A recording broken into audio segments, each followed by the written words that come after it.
Good afternoon students. आज की class में आप सभी का स्वागत है। आप सभी जानते हैं कि अभी का जो क्लास जो है सब्जेक्ट वर्ब एग्रीमेंट का चल रहा है। तो कल मैं आप लोगों को जितना रूल तक पढ़ाया था उसके बाद वाले रूल का बारे में आज हम प्रकाश डालने जा रहे हैं। तो देखिए rule number 10।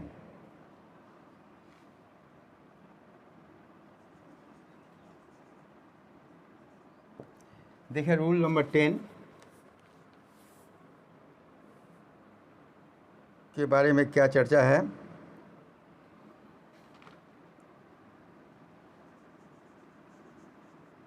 When the subject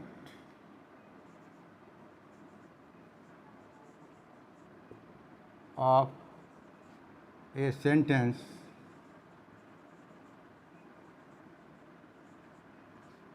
is, यदि किसी सेंटेंस का subject a team of, a band of,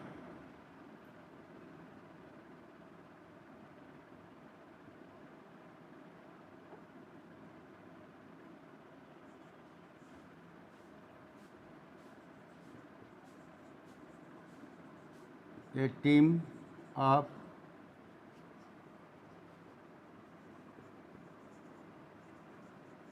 a band of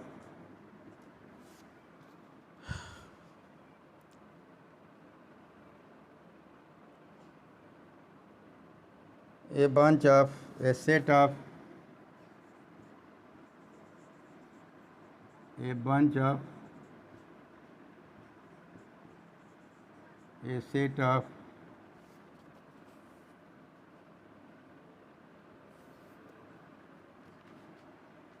a flock of,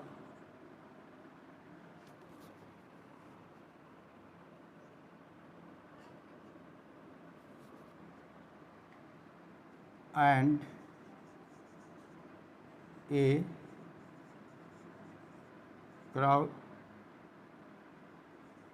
crowd of। ध्यान दीजिए, यदि किसी सेंटेंस का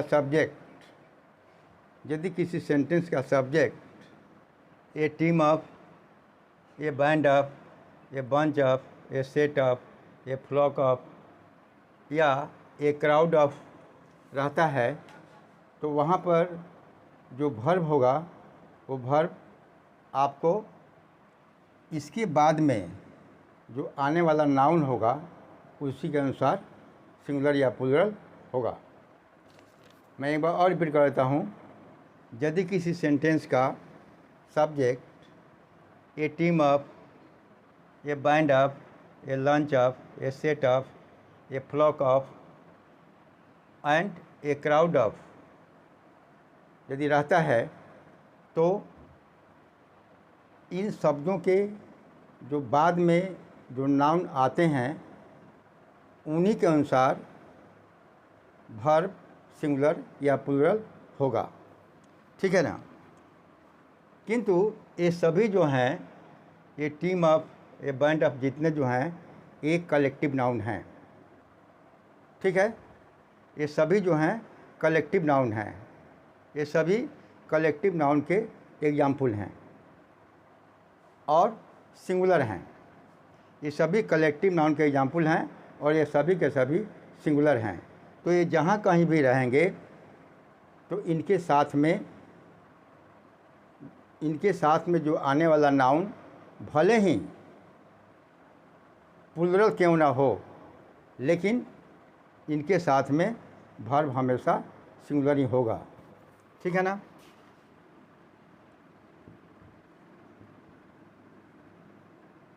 the singular verb is required। ध्यान रखिएगा, ये सभी जो हैं कलेक्टिव नाउन हैं और सिंगुलर हैं, ठीक है। तो इनके साथ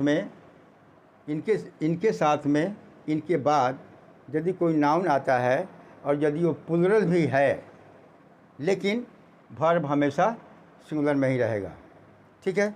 अब एग्जाम्पल देखिए,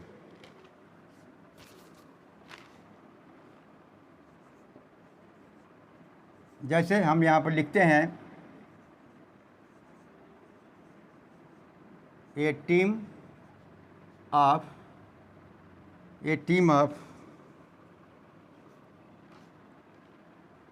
प्लेयर्स। हमने लिखा ए टीम ऑफ प्लेयर्स। ध्यान दीजिए, ए टीम ऑफ जो है ये आपका कलेक्टिव नाउन है जो कि सिंगुलर है, किंतु इनके साथ में जो आने वाला नाउन जो है प्लेयर्स है ये है प्लूरल। फिर भी इनके साथ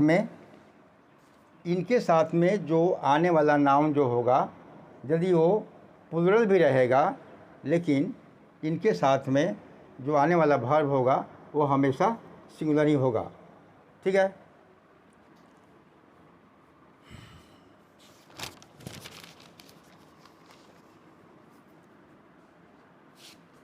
हैज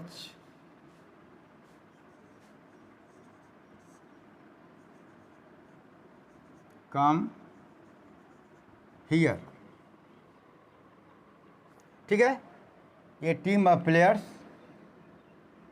के बाद में जो नाउन आया है प्लेयर्स वो प्लूरल है, लेकिन चूंकि ये team of players collective noun singular है तो उसका वर्ब भी सिंगुलर होगा, ठीक है। स्पष्ट शब्दों में यह समझ लीजिए कि यदि कोई भी कलेक्टिव नाउन है और वो किसी सेंटेंस का सब्जेक्ट है तो वह कलेक्टिव नाउन जो होता है हमेशा सिंगुलर होता है, तो उनके साथ में जो आने वाला वर्ब होगा हमेशा सिंगुलर ही होगा। दूसरा एग्जाम्पल देखिए, जैसे ए band of musician. A band of musician, ये देखिए यहाँ पर ए बैंड ऑफ म्यूजिशियन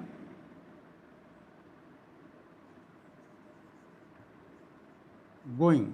तो यहाँ पर देखिए ए बैंड ऑफ म्यूजिशियन, तो यहाँ पर क्या होगा इज, क्या होगा a band of musician is going, verb singular हुआ। और एग्जाम्पल देखिए,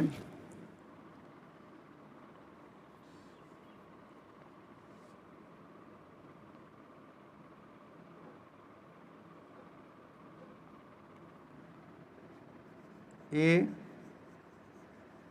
ग्रुप ऑफ पीपुल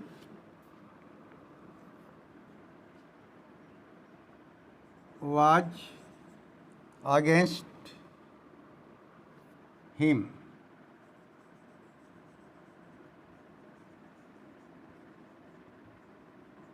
ठीक है, देखिए यहाँ पर जो वर्ब हुआ आपका सिंगुलर हुआ। तो ये आप हमेशा ध्यान रखिएगा कि यदि सिंगुलर कलेक्टिव नाउन यदि हो तो उनके साथ में जो वर्ब होगा वो हमेशा सिंगुलर में होगा।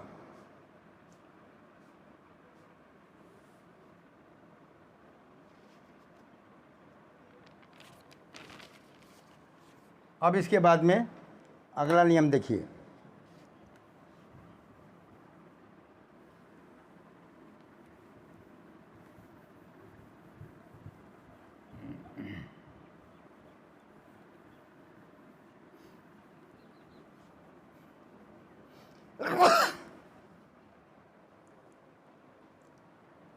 Rule number 11। ये देखिए नियम क्या है, व्हेन ए सब्जेक्ट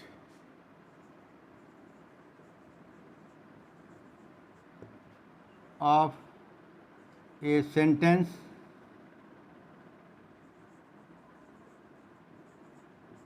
रूल पर ज़्यादा गौर कीजिएगा। When a subject of a sentence is noun, क्या कहा गया कि when a subject of a sentence, यदि किसी सेंटेंस का सब्जेक्ट नाउन है तो वहाँ पर वर्ब क्या होगा। ठीक है, तो देखिए, and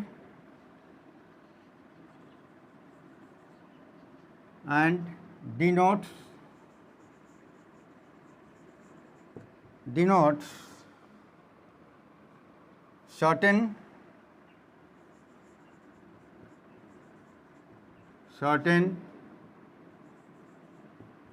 distance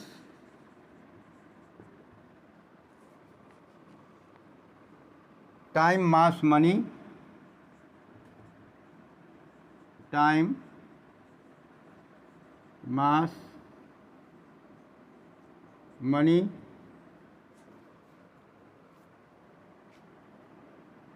and time mass money. तो ठीक समझिए इसको कि यदि किसी सेंटेंस का सब्जेक्ट नाउन है और उस नाउन से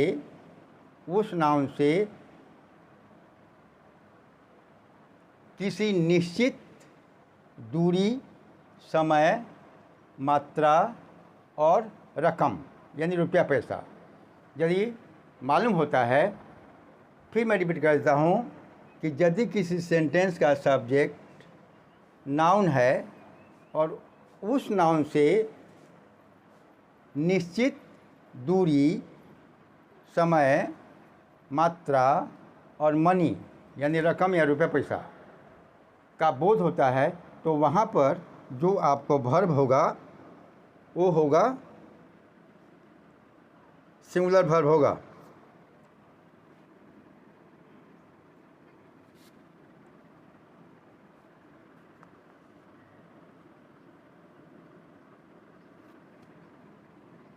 The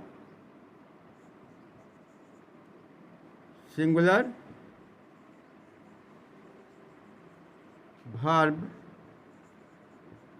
is required।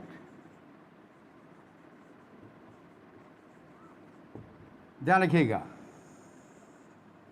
ठीक है ना, कि यदि किसी सेंटेंस का सब्जेक्ट कोई नाउन हो और उस नाउन से निश्चित दूरी, समय, मात्रा, रकम यानी रुपया पैसा का बोध होता है, तो वहाँ पर जो वर्ब होगा वो सिंगुलर होगा। एग्जाम्पल देखिए,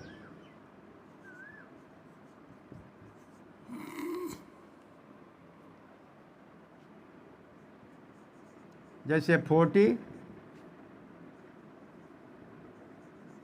माइल्स। ठीक है,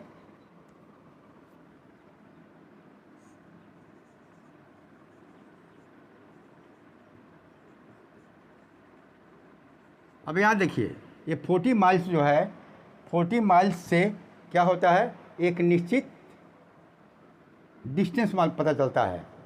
ये जो 40 माइल्स है इससे एक निश्चित दूरी का बोध होता है। तो जब निश्चित दूरी का बोध होता है तो यहाँ पर इसके साथ में जो वर्ब क्या होगा, इज होगा। उसी प्रकार दूसरा देखिए, 10 रुपीस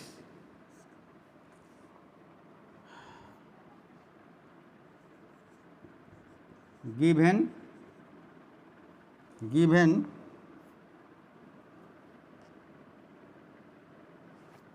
टू मी। क्या लिखा, 10 रुपीस गिवन टू मी। अब देखना है कि 10 रुपीस जो है एक निश्चित क्या है, मनी है, रकम है। तो रकम है तो इसके साथ भी यहाँ पर आप वाज भी लगा सकते हैं या इज भी लगा सकते हैं। ठीक है ना, 10 रुपीस वाज गिवन टू मी।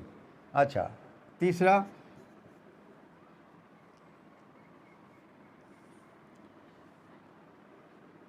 ये देखिए, 5 टन्स ऑफ कोल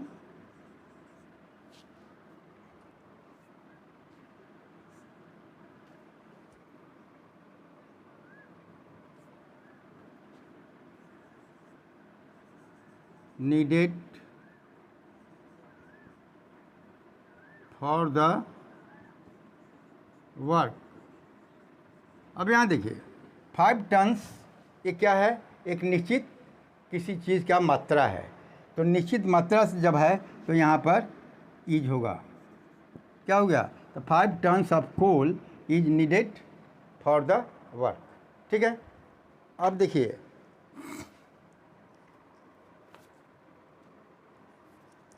इसके बाद आपका रूल, जो आपका रूल 12, अब देखना है कि रूल 12 क्या कहता है। तो when the subject is, when the subject of a sentence, यहाँ स्पेस कम पड़ जाएगा, छोड़ देते हैं।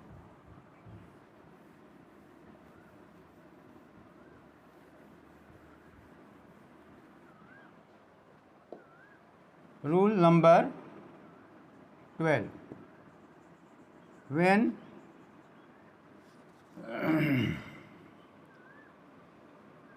the subject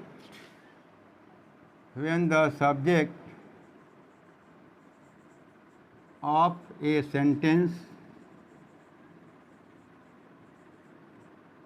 a sentence is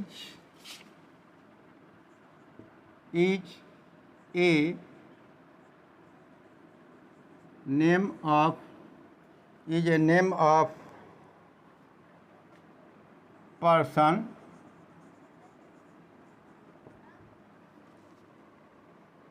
country,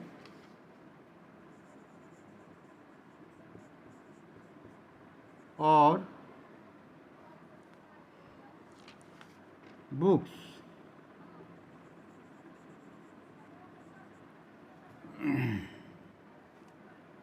ध्यान दीजिए क्या बोला गया यहाँ पर। रूल नंबर 12 क्या बता रहा है कि when the subject of a sentence, यदि किसी सेंटेंस का सब्जेक्ट किसी व्यक्ति का नाम हो, किसी कंट्री का नाम हो, या किसी फेमस बुक का नाम हो।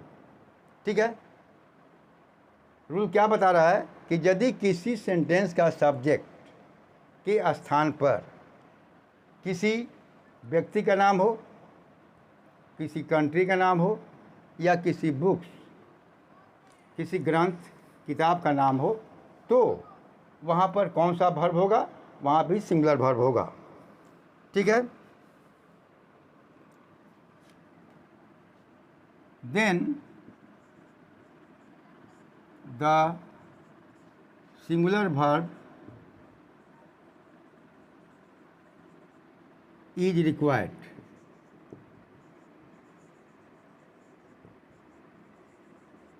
ध्यान रखिएगा,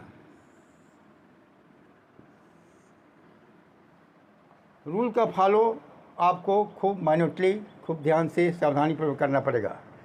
तो यदि किसी सेंटेंस का सब्जेक्ट किसी व्यक्ति का नाम, कंट्री का नाम, किसी बुक्स का नाम हो, तो वहाँ पर उसके साथ में जो आने वाला वर्ब होगा वो आपको हमेशा सिंगुलर वर्ब रहेगा। एग्जाम्पल देखिए, example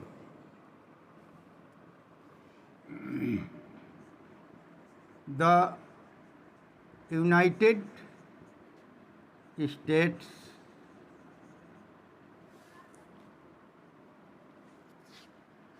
of America, the United states of America A rich country. ध्यान दीजिए, ये आपको देश का नाम है तो यहाँ पर होगा सिंगुलर वर्ब। दूसरा,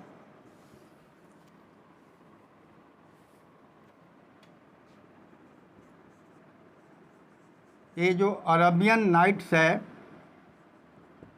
अरबियन नाइट्स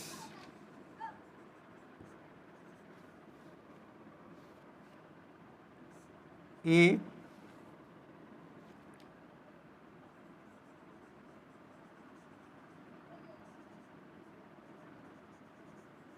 ध्यान दीजिए, ये जो अरेबियन नाइट्स है ये एक प्रसिद्ध किताब का नाम है, इसलिए यहाँ पर जो वर्ब होगा सिंगुलर होगा each.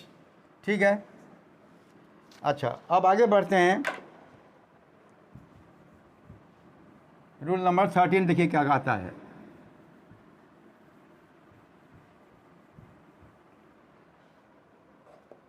Rule number 13,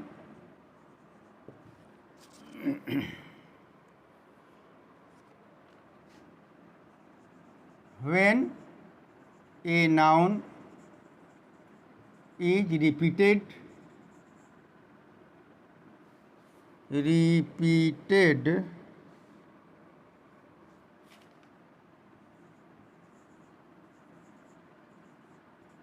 after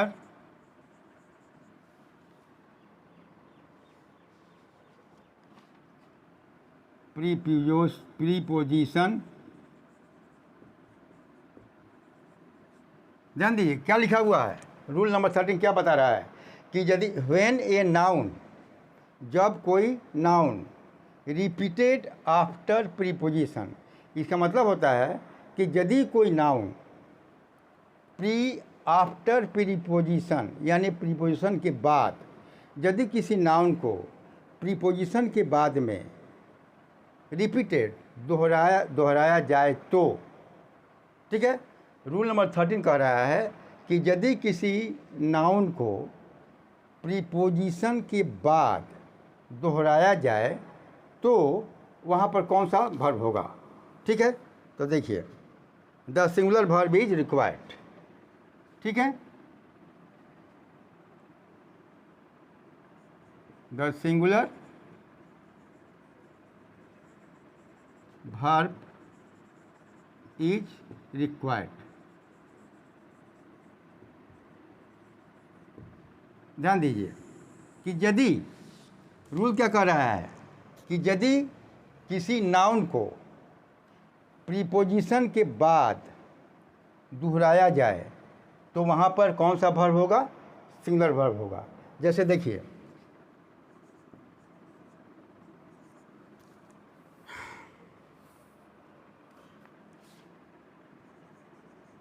sheep after sheep,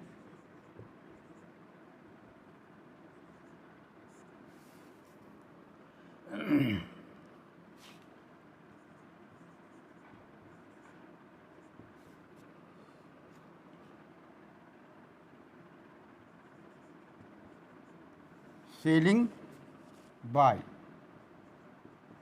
देखिए क्या लिखा, देखिए रूल पर, देखिए रूल पर ध्यान दीजिए कि यदि किसी नाउन को प्रीपोजिशन के बाद दोहराया जाए तो वहाँ पर सिंगुलर वर्ब होगा। यहाँ देखिए शीप आपका नाउन है और ये प्रीपोजिशन है, तो फिर इस प्रीपोजिशन के बाद में शीप को फिर दोहराया गया।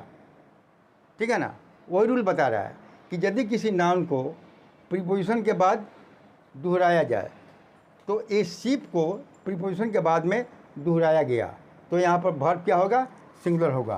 तो क्या हो जाएगा, आप सिंगुलर वर्ब में आप इज लगा सकते हैं, वाज भी लगा सकते हैं। ठीक है। अच्छा, दूसरा देखिए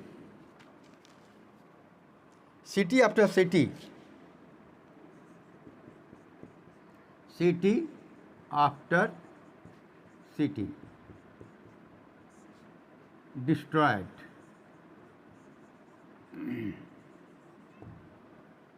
क्या लिखा गया, सिटी एक नाउन है जिसको प्रीपोजिशन के बाद में दोहराया गया, तो यहाँ पर कौन सा वर्ब होगा, सिंगुलर वर्ब होगा, destroyed.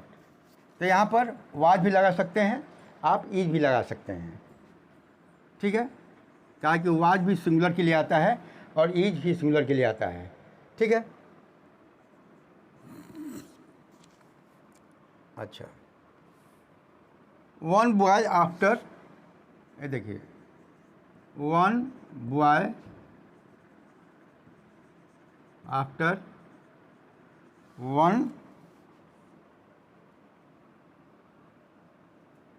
water one boy after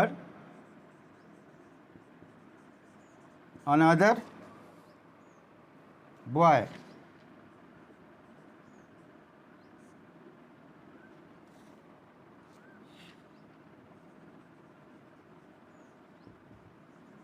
देखिए, वन बॉय आपका नाउन है जिसको आफ्टर के बाद में दोहराया गया, तो यहाँ पर वर्ब क्या होगा? सिंगुलर। तो सिंगुलर में आप इज भी भर सकते हैं, वाज भी भर सकते हैं। ठीक है। अच्छा, अब देखिए rule number 14।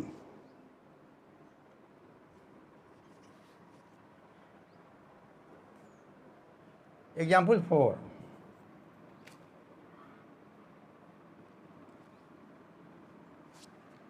The cow after another cow